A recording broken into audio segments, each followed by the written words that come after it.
Hello and welcome back to another enlightening episode of Healthy Mind, Healthy Life. So I'm your host Avik, and today we have the incredible Dashama Gordon joining us.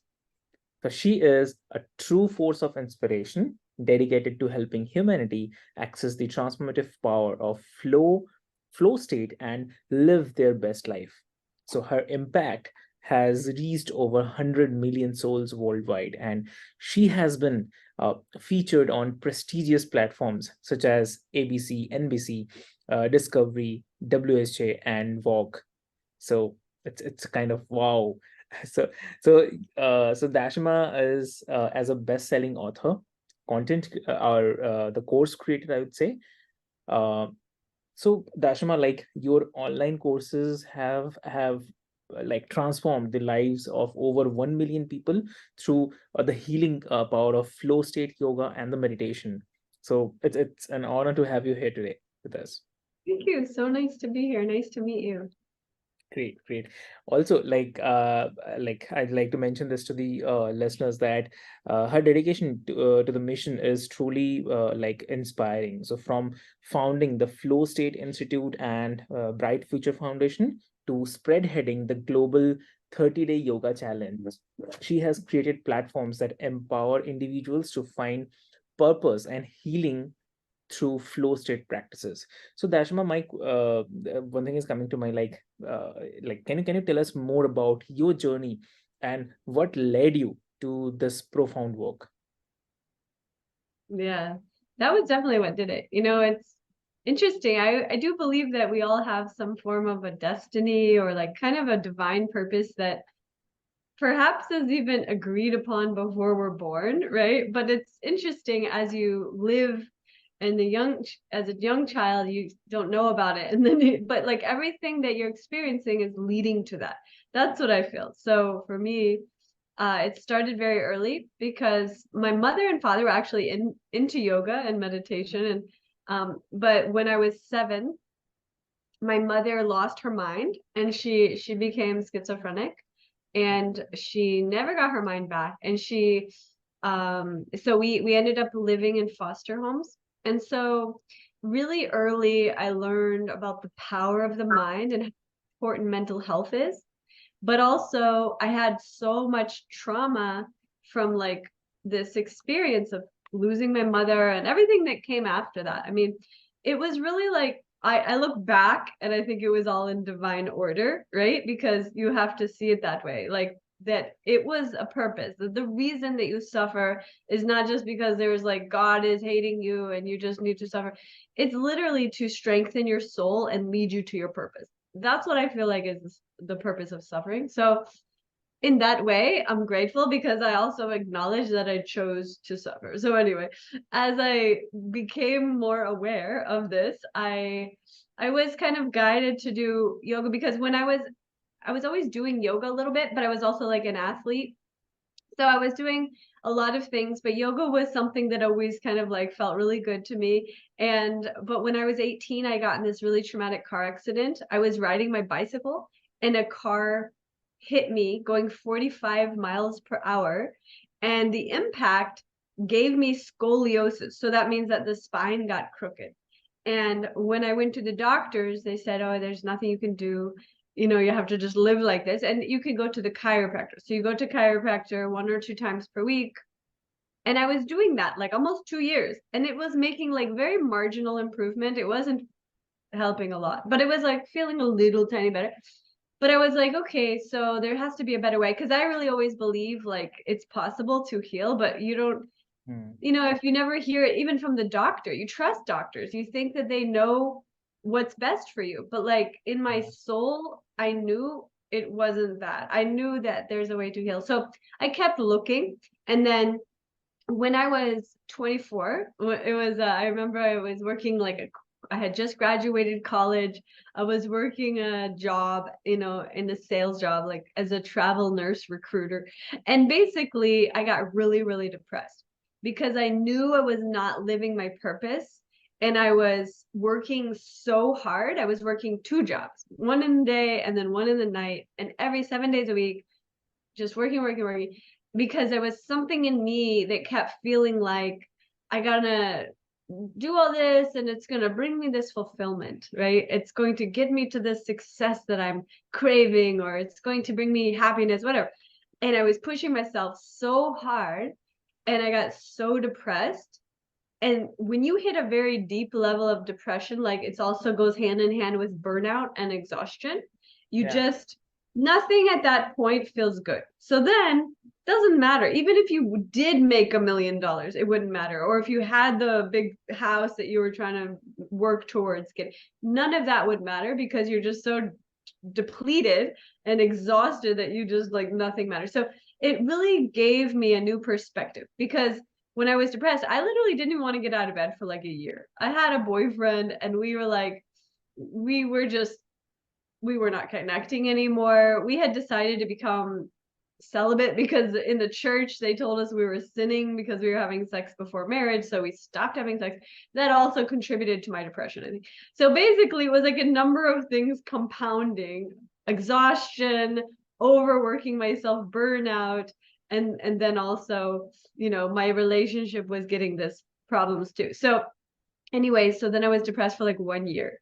And there was a lot of times that I didn't want to get out of bed. I was so just low. You know, you just think, what is the point? And when you're that exhausted, you just think, what is the point? Why am I alive? Like, what's this?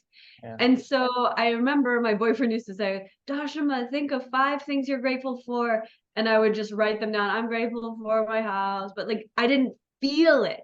I couldn't feel anything because I was numb from this total exhaustion. Mm. So basically, then one day I asked myself, I said, well, what would I like do? What could actually bring me some happiness, joy? What could, like, in this world, like, even if I didn't get paid for it, even if I had no money, what would actually bring me happiness? And I asked myself that question. And I honestly believe like the quality of your questions that you're asking to yourself determine your destiny. It determines where you end up. And I asked myself some really important questions right then. I said, okay, what would actually bring me happiness? And when I thought about it, I was like, okay, I'd like to help people. I like to make a difference in people's lives. I like to move my body. I like to exercise. I always liked being outside. So I was thinking of the things that I like, right? So it was like, okay, I got this little list of things. And the only career that I kind of thought fit a little into that was as like a fitness trainer. So I went and I got certified to be a fitness trainer. But it was interesting because I was still depressed. So I started like Googling, and it said, you know, I was Googling inner peace because I was like, what I really want is to feel peace inside, you know? And I was Googling, this was in 2004, 5 or something. I don't even know, like literally, like if we use the internet. I don't even know. Nobody was doing the internet hardly in 2004. But anyway, I Googled inner peace. And what came up was actually a yoga teacher training. So I ended up going to this yoga teacher training and it totally changed my life. And it was interesting because I didn't intend to become a yoga teacher. I went there because I just knew that whenever I did yoga, it made me feel good. It made me feel peace and it was very healing. And like everything about it was always good. And so I was like, well, you know, even if I'm not going to become a yoga teacher, because in my mind, I thought you could never make a full-time career or living out of like teaching yoga. I always saw it like people, you know, they teach for free in the park, you know, kind of thing. And so I didn't see it as a lucrative career choice, but I said, okay, I'm just going to go to the training for my own health and wellness, you know, and then we'll see from there. And so basically, once I literally had the most life changing, I mean, if you could say like night and day, it was so night and day. Like within just a few weeks, I was like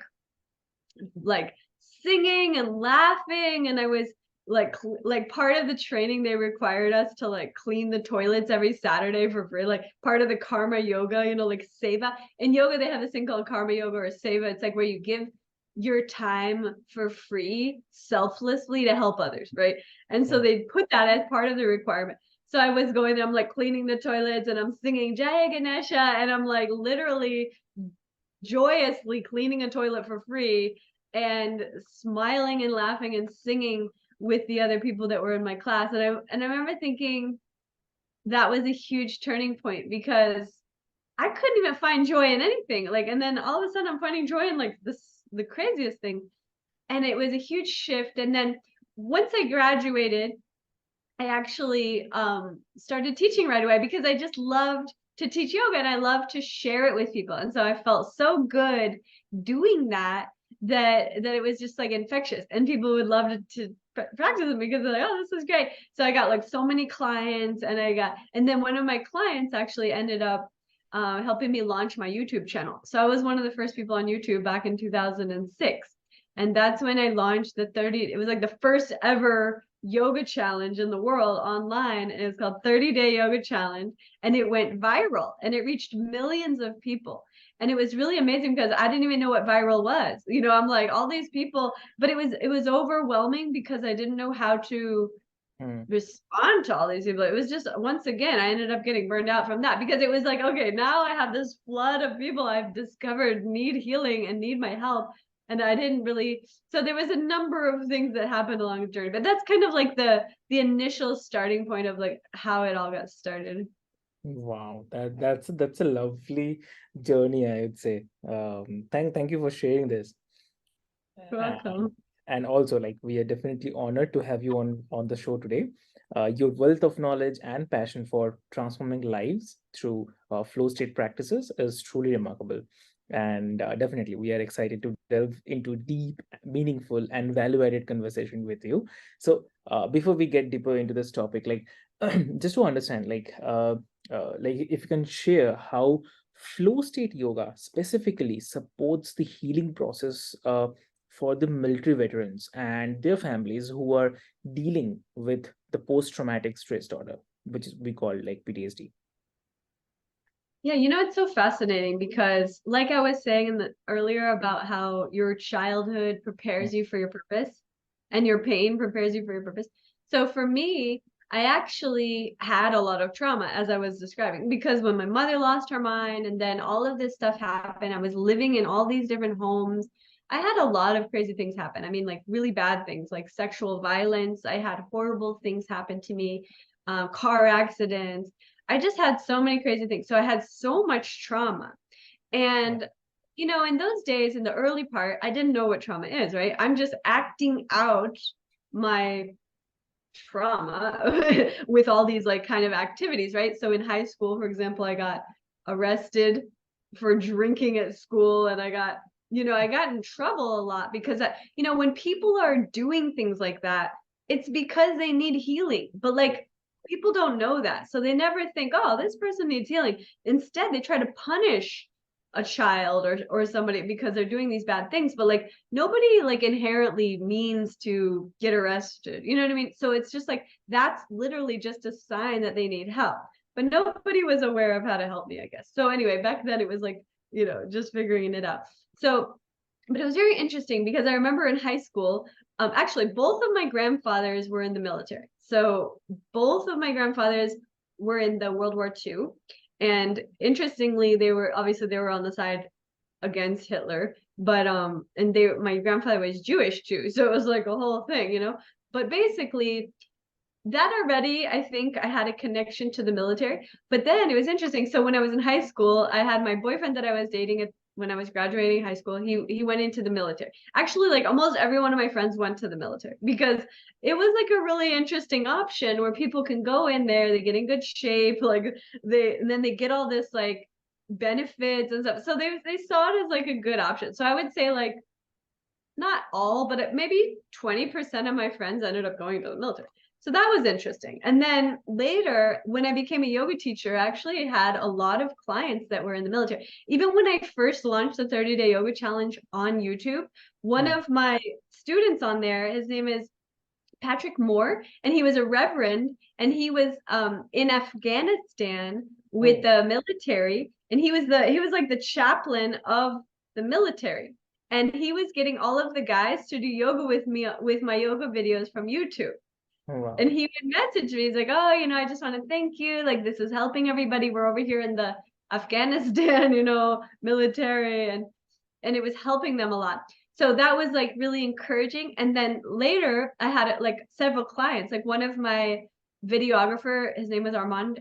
Armand. He was from Colombia, but he was in the helicopter pilot in the military, and he got shot down from when they were flying to bring some aid to the people that needed it, and they crashed, and he damaged his neck, and he got really bad PTSD. So he would tell me, like, literally, if he heard like a loud noise, he would just jump. And he told me he never sleeps more than 2 hours in a night. He was always tired. And so he was like another example. And then, like, for example, I had another client that was in the military, and this young guy, he went into the military at 18, and he became a sharpshooter because he was so good at shooting. They kept promoting him, and he became the top. He was like the best in the whole thing.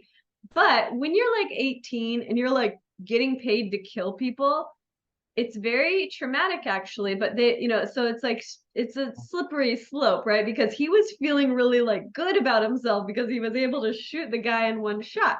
So there's the side of that feels like, hey, I'm good at this. And then the other side is like, but I'm actually killing people every time I do this. So it's like, and then he was in a lot of war situations with a lot of gun shootings for like 7 years. And so finally, after 7 years, they gave him honorable discharge because he was so damaged with trauma. Like, he had a bag of prescription medications like this big, like literally, like he took all of these every single day, probably 50 different ones. And it was like, this one's to sleep, this one's to wake up, this one's your anxiety, this one's your problems, this, that, the other, everything. And he had so many. So when he came to me, we did yoga, we did meditation, we did some stretching and some breathing. And even in one session, he started to feel really a lot better. And he stayed with it. And he ended up changing his whole life. He actually moved. He married a yoga teacher. He moved to Chile, and he was healing himself. And that's what it really takes. You can't expect one day it heals. It's a time thing. You have to have a good, healthy environment that feels safe, and you have to have people around you that love you, that feel safe, and also proven practices. And that's what I love about yoga, is that the practices are researched by science. Harvard, Yale, Stanford, every university in the world has proven the benefits of yoga and meditation and breathwork for healing, specifically for healing trauma, for healing this PTSD. And it does help. And it can even, like, I don't know if you say, like, if someone's like deeply traumatized, if they ever completely have no memory of the trauma. I think it's a little there, but there are techniques that you can do, really going into remembering that story, but reframing it with a new energy and planting new seeds about the experience. So instead of it feeling like your life is always in danger, because that's what trauma is about. It's like, feels like you're always in fight or flight. You're always in danger. That's the feeling, that you're not safe. And it's very damaging for everything, for your health, for your relationships, even for your finances, because it's just an energy, and it's connected to your root chakra, right? So that's the feeling of safety, comes from the root. And when you're always feeling in danger, then this also affects everything, your finances, your ability to connect to people, your home life, everything's affected, your family.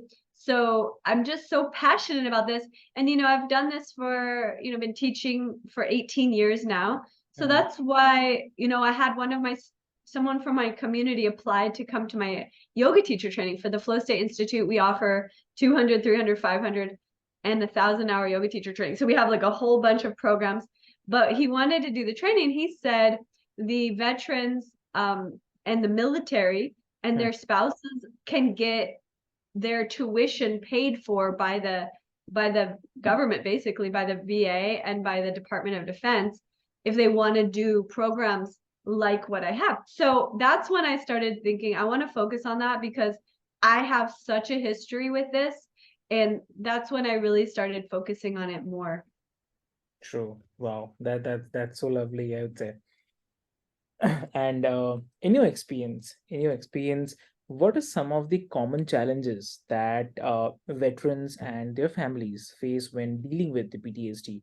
And how does the flow state of yoga can help them overcome those challenges? That's a great question. There's so many challenges. I think it's different for everybody, but I think some common ones is like conflict, right? So everybody has conflict. That's why I actually think a lot of people have PTSD. It's not just veterans. It's just obvious that everyone knows that if you've been in the military or in a war, you probably have PTSD. But actually, a lot of people who didn't go in the military and didn't go in any wars have a lot of PTSD. So actually, I don't know the statistics exactly, but I would say at least 30% of people have PTSD, whether they were in the military or not, right?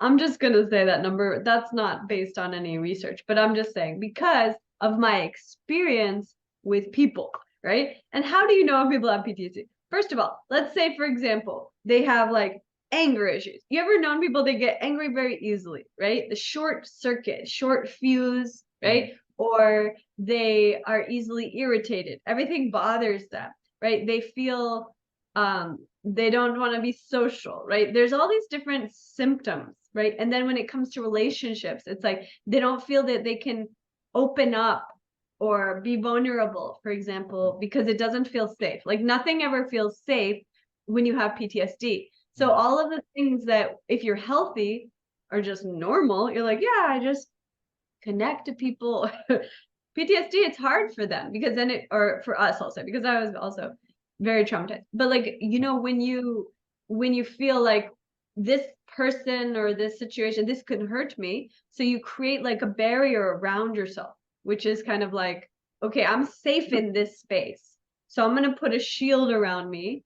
And then if anybody comes even close, if they have anger issues, then they will bark at them, meaning like get angry or violent even. Depends on the level of their consciousness. If someone has PTSD, but they're a very high level of consciousness, then they wouldn't become violent or anything.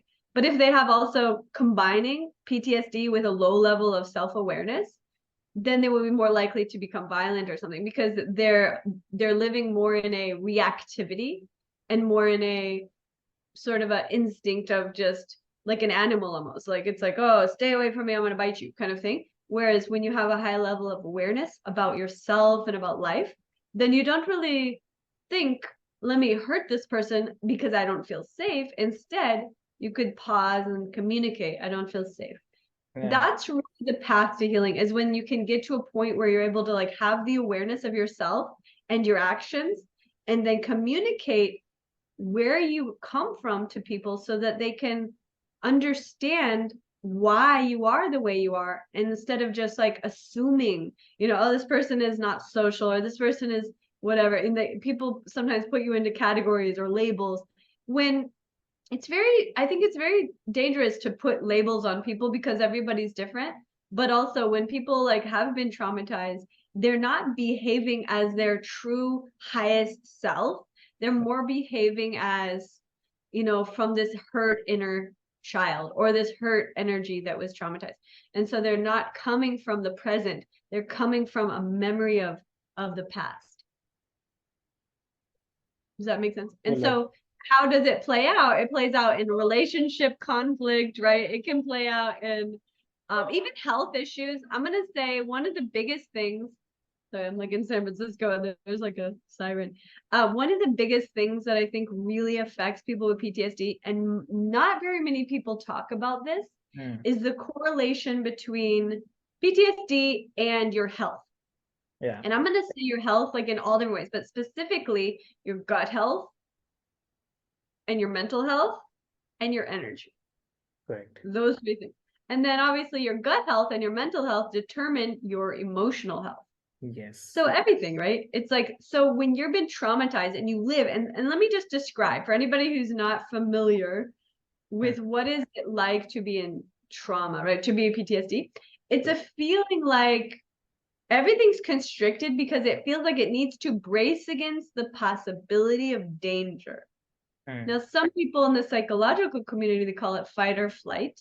Fight or flight is a psychological term, which means that, in the ancient times, like in cavemen, we used to be in fight or flight, which means like if a tiger is coming, you need to run or you need to fight. So this is this feeling of fight or flight. Now, that's what I was describing a little bit ago when I was talking about like if you have a low self-awareness, you might fight, meaning like you're gonna like actually would want to fight someone. But like, flight is where you run away. And so those are the two. And there's also this whole science about in psychology about different attachment styles. So like if you have avoidant attachment style, that's like the flight. But if you have the opposite, which is the so there's the healthy attachment, is called secure attachment. This is in relationship dynamics. So if you have a relationship and you have a secure attachment, it means that you feel safe with this person and you feel like they're not going to leave you. And so you don't have all this abandonment problems, right? So, but people that have this traumas from the past, it affects their relationships dramatically, but also the health. And like I said, I think one of the big ones is the gut health. And this is something that I can talk more about, but also in the mental health. So my main focus has been on mental health, but overall the health is just really important to focus on for people that have the Wow. PTSD.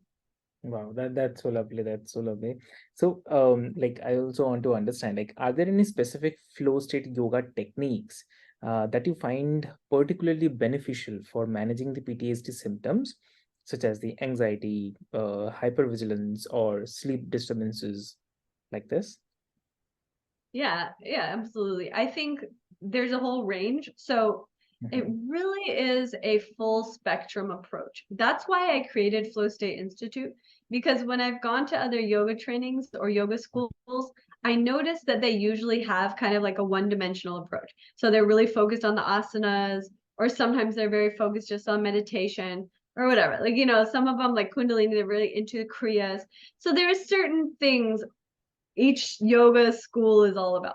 So flow state yoga is really a fusion of all of the most powerful lineages combined into one. And it's also incorporating biohacking and more modern technology for healing. So for example, if someone came to me and they have PTSD, I wouldn't just say, do this one meditation, because that's only dealing with one level of the mind, right? You have to deal with all the levels. So you're going to do some movement. So that's what the asana is good for. There's also different dancing and shaking practices that can help clear energy and move energy.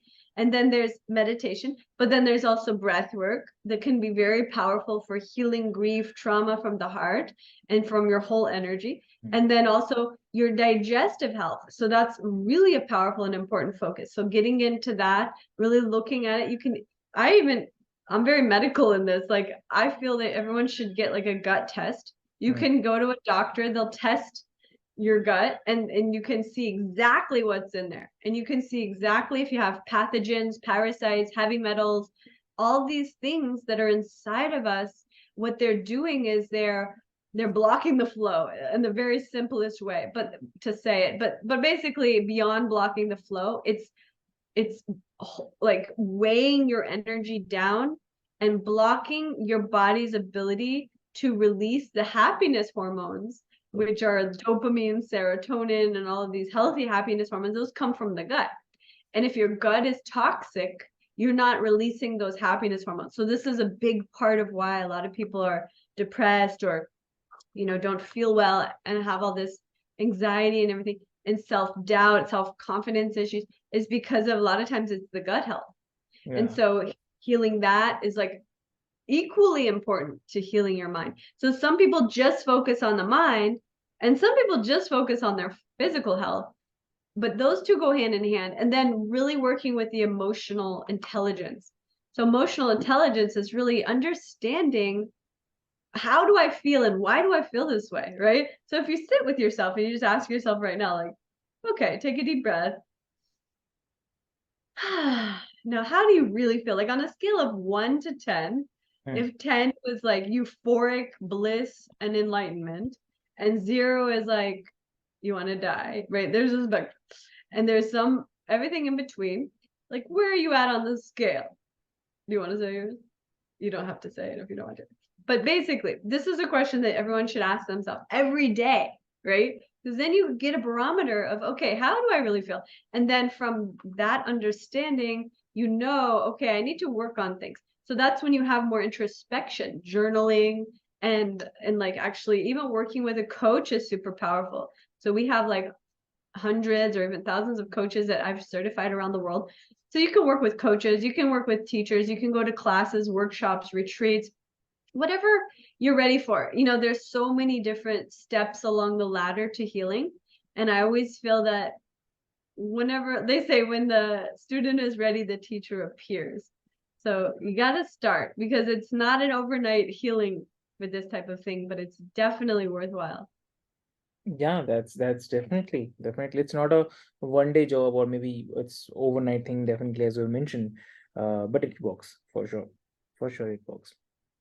So, Yeah. also I'd like to understand, like, how does the mind body connection play a role in healing process facilitated by flow state yoga?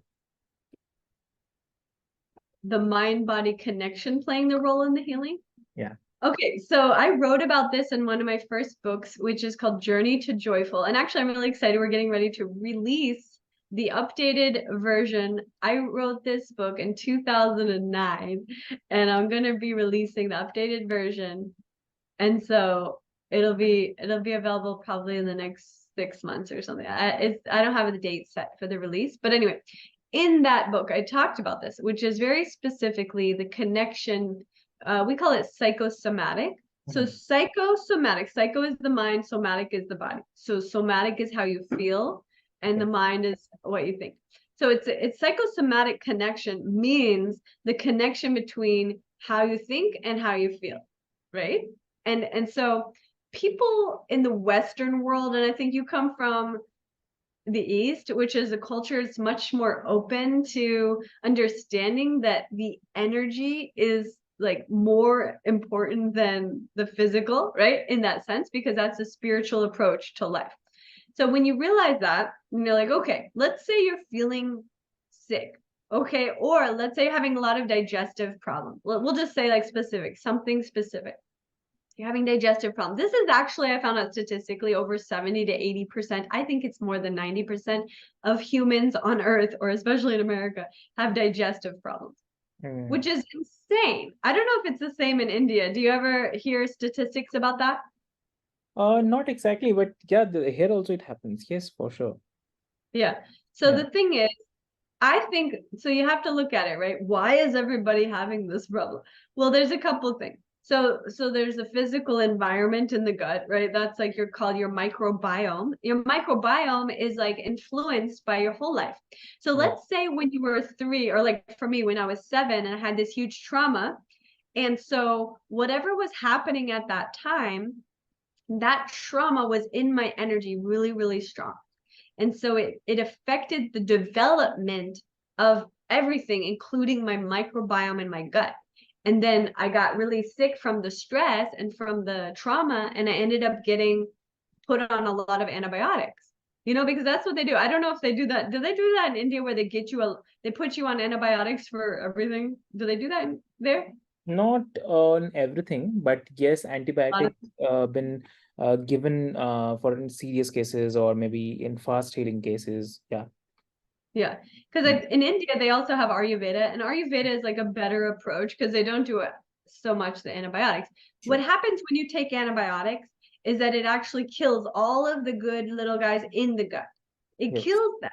And then if you don't know how to like rebuild that nice little environment, you get more susceptible to getting more problems later on, right? And then it just keeps happening and happening. And over time, let's say 10 years, even less or more, but like over time, you develop an inability to process food properly. So people, that's why everybody's always bloated. Yeah, and like you can't digest it properly, you can't have the nutrition from the food. All of these are coming from this trauma from the childhood, or from whenever it was. Could have been when you were in the war as a military. But basically you have a trauma, it's stored inside of you, and then it's causing this health problem. 30 years later, you can still be suffering because of this 7 years old getting in a whatever experience that you had, and then that stayed in your gut. And then now this tightness, this like fear, this feeling like I'm not safe is stuck there, right? And so that's like the connection, the psychosomatic. The mind is not thinking I'm not safe. You might be sitting there at a cafe enjoying your lunch with your family or something. You're not thinking I'm not safe, but in the field of your energy, it got stuck there. The memory and the emotion attached to that memory gets stuck in the gut. And that is how the psychosomatic connection works. Here's another example. For example, when, let's say you have neck pain, right? So a lot of people have shoulder pain, neck pain, back pain, all this pain. Every single thing you have as pain is a message.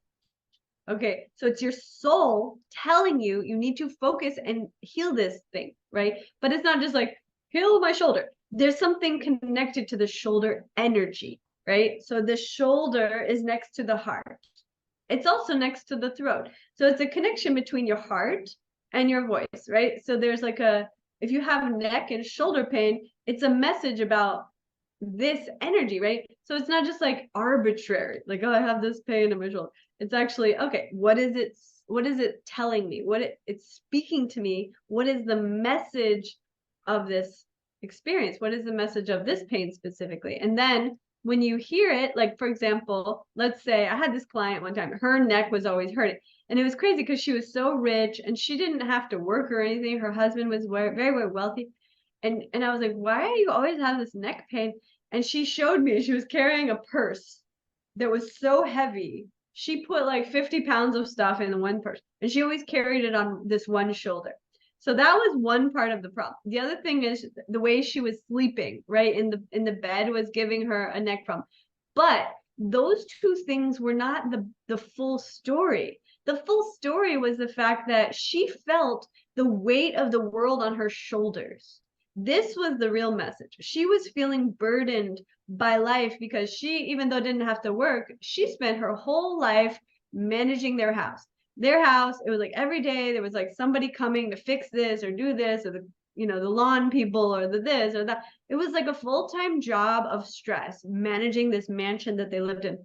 And it was interesting because a lot of people assume that rich people are like just living in bliss, but most of them are like more stressed out than everyone else. Not all of them, but some of them.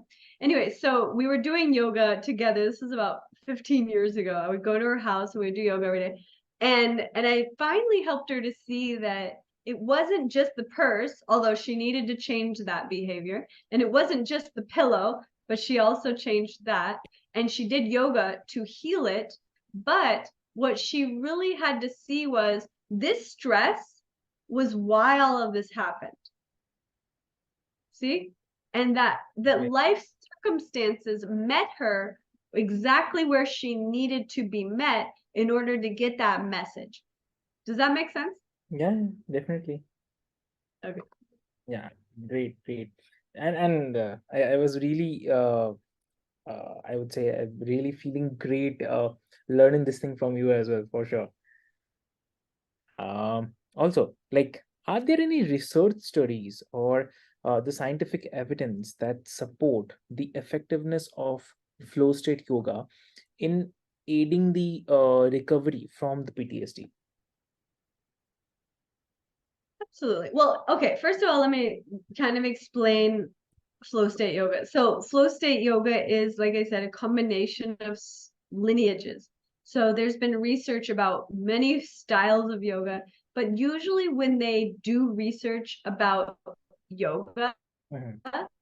most of the time they are researching yoga as a general like practice, right? So they'll be like, okay, we put these kids in, they had to do meditation every day, and then we studied them and we got this result, and that's how they created the research.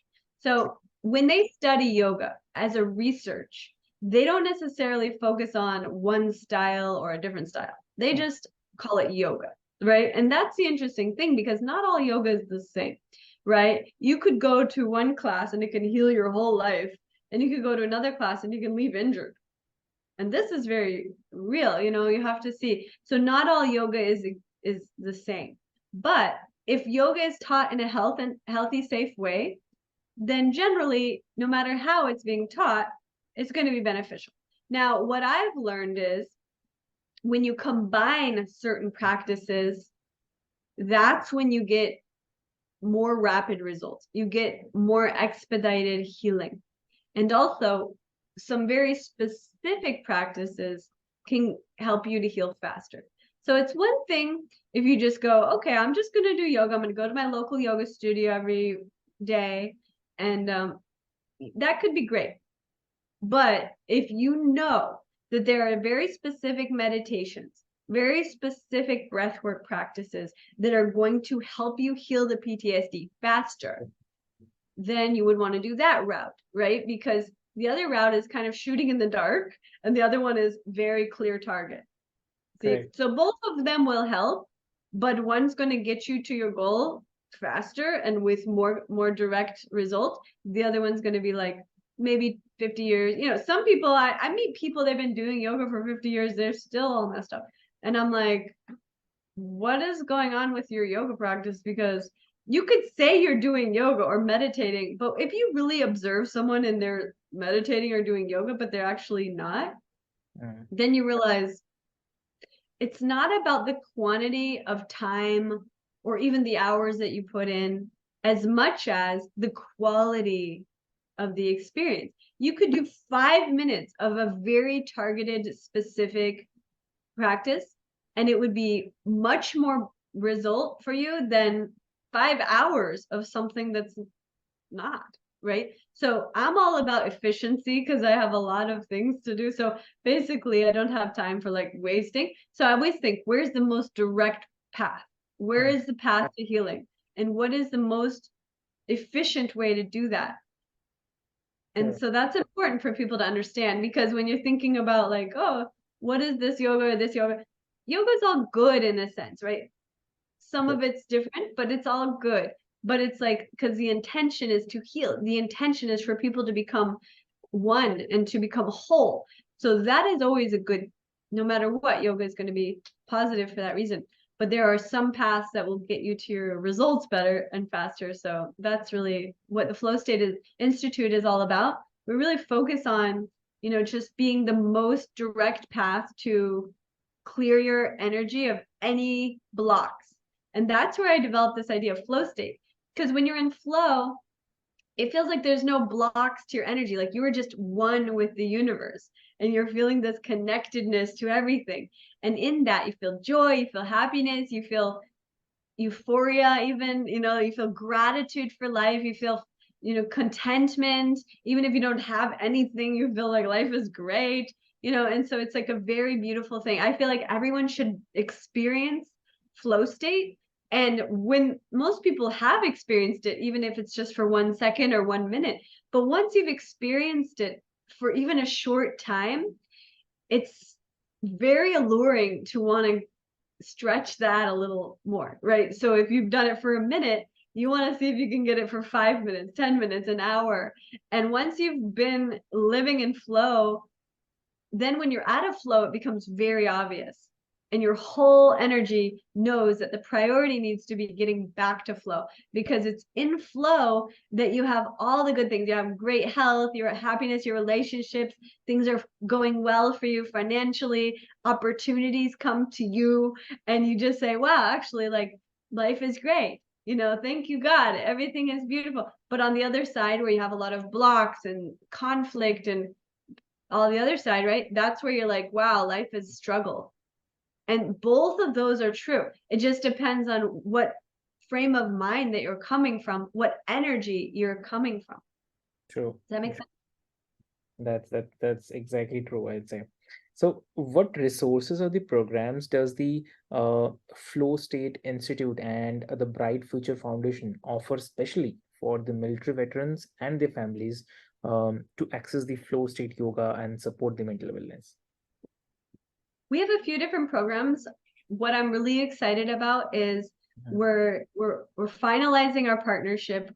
One will be with the Department of Defense. This is predominantly for the US military. So I don't know if yeah, it doesn't necessarily, although if you have any connections in the Indian military, maybe they have a similar program, but in the US we have very specific programs for the military. So I'm just in the process of getting the final approvals, where Flow State Institute will be able to offer our training program, our certification program, which is 100% online, and it includes the starting program is 200 hours. That's the first level to get certified to be a yoga teacher.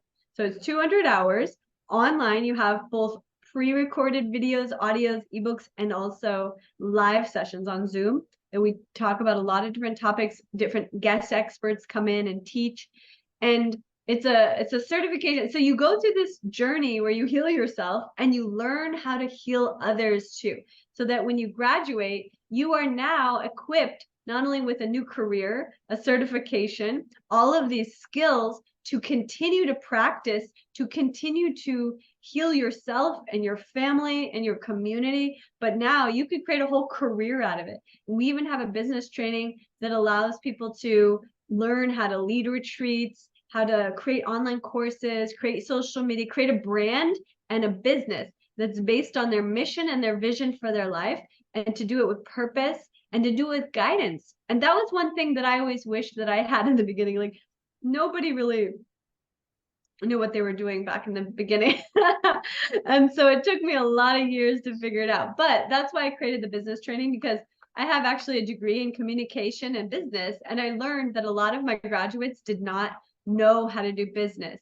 And so I started to teach them, and they got really phenomenal results. So some of our graduates have opened their own yoga studios, have led sold out retreats around the world. They have online courses. They've been featured on the covers of magazines, gotten brand sponsorships. Lots of really cool things are available for people, and they just need the right guidance on how to create that kind of career if they want to. But one of the things that's so exciting is my vision is that the military and their families, their spouses, everybody is going to benefit from this first and foremost, from the healing, right? Because if you can heal the PTSD in their family, that's going to change the trajectory of their entire life, Exactly. right? It's like, it's a game changer. But also, every person that we heal can become like, it's like the ripple effect, right? It's like this little wave creates ripples out. So then we heal everyone that way. That's how we start. So that's one of my main focuses, is to certify teachers, so that even if they don't want to make it a full-time career, but they can, but if they don't, then they could still keep practicing, and they can still do it with their family and their friends and their community, and make this a way of bringing community together, make this a way of connecting with other people and healing together. And this is where real healing comes from, is when you can do it with others, when you don't have to feel like you're alone. You don't have to feel like you're suffering alone and there's nobody that understands you. The truth is, there's literally billions of people that have the same issue. So like, if you ever feel like nobody understands me, no, that's not true. Everybody's suffering. So it's a matter of people that are willing and open to connect. And there are lots of people that want to connect, that want to heal, that want to come together. So my vision is that all the military is like doing this, they get trained, they get certified, and then they're teaching it in their community. They're doing it together with their family. They're healing their communities. They're doing everything, and they're creating their beautiful dream life according to their own vision of what that feels like and looks like. And that's a ripple effect that we're going to create around America, especially, but around the world. And what we're able to do once we get the final approval is that the Department of Defense, the U.S. Department of Defense, and also the VA, the Veterans Administration, they have education stipend, so that the military and their families can actually get the training paid for completely by the VA or by the Department of Defense. And so that's the exciting thing, because although it's not like astronomical in price, but it's nice if they could get it paid for. But if anybody's listening and you want to do the program, you're more than welcome to apply. You can come to the website, flowstate.yoga. But the main thing is, if you are in the military, if you have any family members in the military, or if you have any, that's the really cool thing about it. You could have had a grandfather in the military and you could use his education stipend if he didn't use it. It has to be within the last 15 years that he was in the military, but that's it. So within 15 years, you can ask them to transform or transfer the benefit, the education funding, to you. So it could be for the grandchild, the wife, the sister, daughter, anything can get that if they don't want to use it. But if they want to use it, then they can use it. But anyway, we want everybody to have access to this. That's one of the things that my heart is so clear about, that I want everybody to have access to this healing. And that's why I wanted to go in this way, to be able to make it very easy for people that they don't even need to pay. They can actually get the military to cover the cost for them completely. And all they have to do is show up. And that's one of the things I love, is like military people are very disciplined. You know, that's a one secret to all success, is if you can show up and do the work. And that's one thing the military is good at. So I'm like, they're like the dream student, right? Because they will show up and do the work. That's one thing that they got trained with. Exactly. Exactly. So, like, what do you envision the future of flow state yoga and its role in supporting the mental health and well-being of military veterans and their families? Well, I have a huge vision. Like, I am a super visionary person, even as a kid. Like, I have this like crazy overactive vision mind. But so basically my vision is, you know, one of the things that got me excited was that this idea that, first of all, a lot of the issues that people come out of the military from with PTSD, but Yeah. also they have this feeling of isolation, because when they were in the military, they had a community. Their community was their other military friends and the families. And all of a sudden, now they're like civilians, right? Now they're living amongst everyone else, but they don't feel like everyone else. They just went through this crazy thing. No one can understand it. And they're Yeah. like, I'm an alien in this planet, right? What do I do? And so it's like, that's actually one of the other big problems that the military and their families face, is feelings of isolation, especially because they move so much. So feelings of isolation and lack of community. They leave the community and now they have this feeling of they have nothing. And so it's like compounding on top of the trauma, right? They're like, okay, I'm already traumatized. Now I have no community. So one thing that I love about yoga is that it's such a beautiful opportunity to create community, that people can literally create that in their own community wherever they live. They can put classes, workshops, retreats, events, and bring people together and say, hey guys, you know, let's heal together. And it's a way to unify. And the word yoga, you know, actually translates from Sanskrit to mean to yoke. So it's like to make whole, to become one.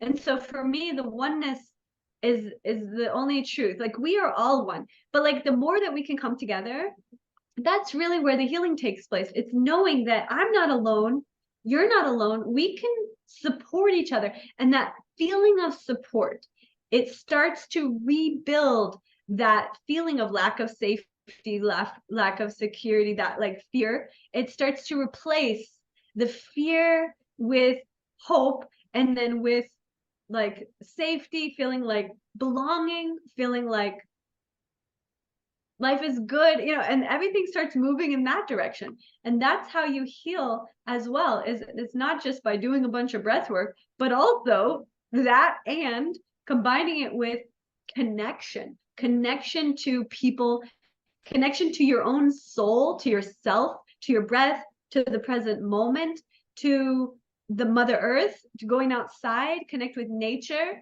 connecting with your food when you eat it so it digests properly. Like, there's so much to do in this realm of connection. And this is really one of the most important, probably, components of healing, perhaps out of everything, is this energy of connection. It's feeling that I'm not an isolated like thing right over here, like alien in this planet, but I'm actually one with everybody. And how can we come together? And how can I use my energy to heal and to bring light into the world, bring light into the darkness? How can I be a torchbearer, a beacon of hope for humanity? And the more that people step into that energy, the more that all the traumas and everything starts to kind of heal, because they're also moving into the feeling and the energy of purpose driven passion. And when the people feeling in their purpose, in the yoga tradition they call it dharma. It, you know, dharma is a Sanskrit word, but it's like you're feeling like you're doing what you came here to do, and it starts to help make sense of the past. because sometimes like when you think about your past, you're like, why did I have to go through all that? But when you look at it and you say, I can see why I needed to go through all that. It was preparing you to be the great soul that you're meant to be here on earth, so that you can heal people, so that you can help those who are suffering, and that you can lead them from the darkness to the light. Wow. That's so lovely. So before we wrap up, like lastly, what message or advice would you like to share with our audience, particularly those who may be struggling with PTSD or supporting a loved one dealing with?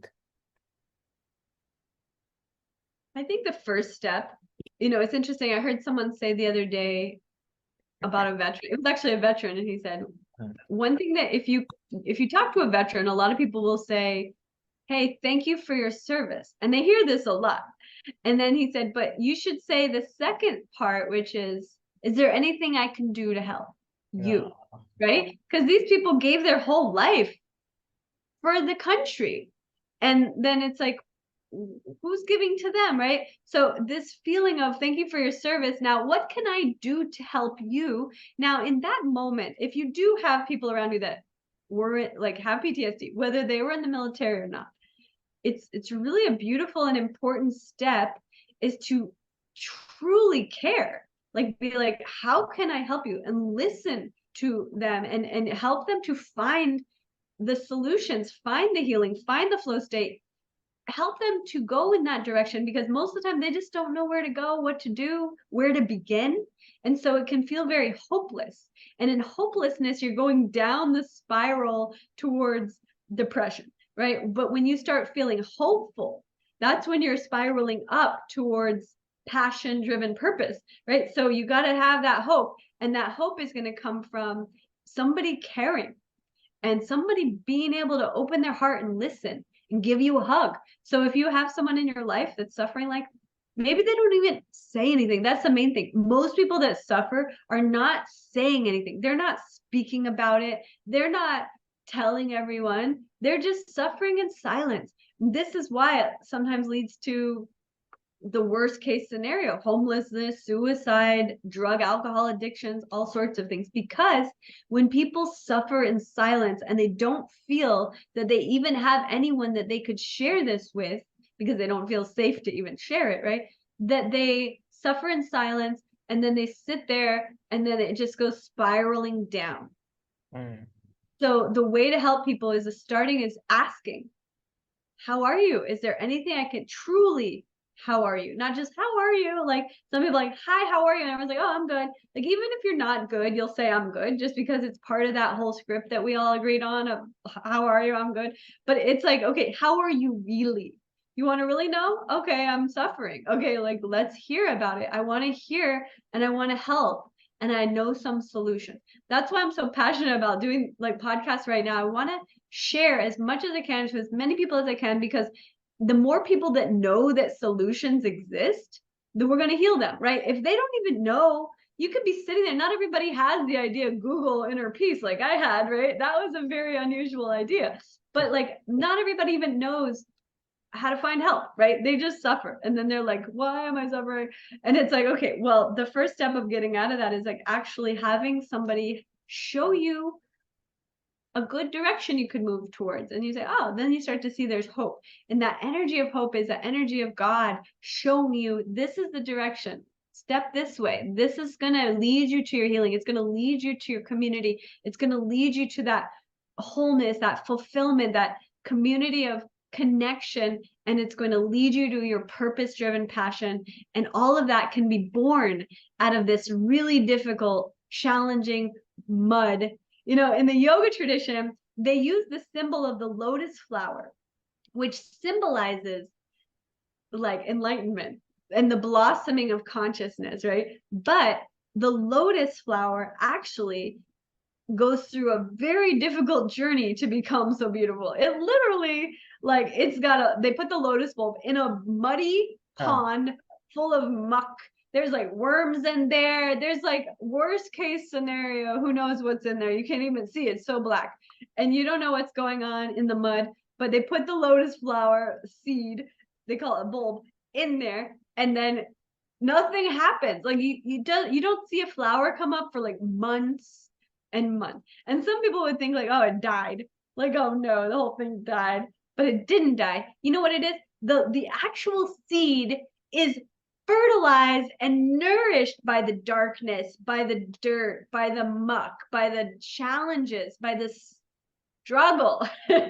That's what makes it strong. That's what purifies it. That's when it shoots up out of the pond and becomes this like magical display of God's splendor. And everybody's like, wow, those flowers are so pretty. Like they just see the after effect, like, wow, what a beautiful flower. It doesn't, they don't know what went on underneath to get there, right? So this is like one of my favorite metaphors for life. You know, those who have struggled the most have usually forged their character through the fire. And that forging, it's like when you take the iron and you put it in the fire and it becomes gold, right? It's like that aspect of transformation to go from one thing to a totally different thing, and that's called alchemy. So you can alchemize all of your suffering and all of your pain into purpose, into love, into healing, into creating something beautiful for the world. And so that's the way, that's my vision, is that we would do that together. It doesn't only have to be military, of course. We had thousands of millions of people come to my programs online, and also not millions, but you know, a lot of people have come to my live programs, but online especially, many normal people too, not just the militaries and their families. So I just wanted to emphasize for the military and the family, because for them, we are creating ways for them to get this paid for, to really give back, you know, because they gave their life for this country. So I want to set it up so they don't have to, you know, sacrifice more just to heal themselves, right? So that's why they do have this funding available for them, because the government recognizes, okay, we traumatize these people, like we got to help them heal themselves too now. So it's like a whole circle of life. But basically, that's what I'm passionate about right now. We also working with the school systems and the children and the teachers in schools. And I have a huge initiative that's launching. I'm super excited. It's called, my foundation is called Bright Future Foundation. We're getting ready to launch in the next couple days, brightfuture.org. Everybody go check it out. It's a beautiful online shop where you can buy like amazing stuff like lotus flower tea and like amazing clothes and everything, like jewelry. But we're going to have this like specifically these meditation bracelets. And these are kind of like a mala, but it's a smaller version, right? It's just a bracelet. So they usually have about 16 to 18 beads.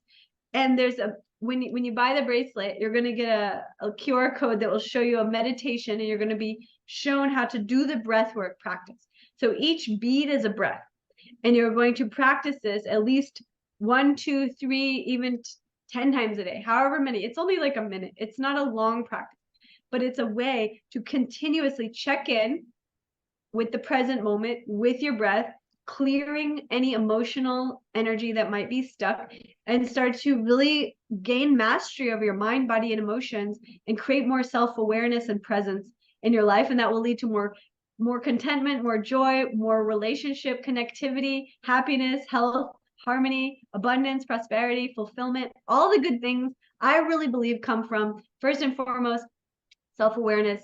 Secondly, healing yourself, doing the work. And thirdly, service to humanity, taking that and sharing it with as many people as you can around you, around the world, at whatever capacity that you feel capable, and making this like a huge ripple that just sends waves of hope, happiness, healing around the world, and that you can finish your life at the end and feel like I have fulfilled my purpose here. Exactly. Wow, so lovely. Yeah. So, as we reach at the end of this purposeful or the powerful episode, we want to express our deepest gratitude to Dashma for joining us and shedding light on the healing power of the flow state yoga, and for the military veterans and for their families as well. So, thank you so much, Dashma, and also the stories and the insights shared today remind us of the profound impact that flow state yoga can have on the journey to recovery and healing. So it provides a safe space, fosters the connection, and empowers individuals to find peace within themselves. So we encourage our listeners to explore the resources provided by the Flow State Institute and the Bright Future Foundation, as they are dedicated to serving purpose driven corporate coaches, wellness professionals, and the military community. So, together, we can support those who have sacrificed so much for our country. So, thank you, Dashma, for your commitment, compassion, and the transformative work you do. So, we are grateful for your presence and the valuable insights that you have shared with us today. So, and to the listeners also, like we hope this episode has shed light on the power of flow state yoga in supporting the healing journey of military veterans and their families. So remember that there is a hope and there are resources available to aid in recovery. So thank you for tuning into this episode of Healthy Mind and Healthy Life. Do not forget to subscribe, leave a review, and share this episode with others who may benefit from the insights we have shared today. So until next time, take care and keep nurturing your mind and well being. So thank you so much. Thank you. Many blessings.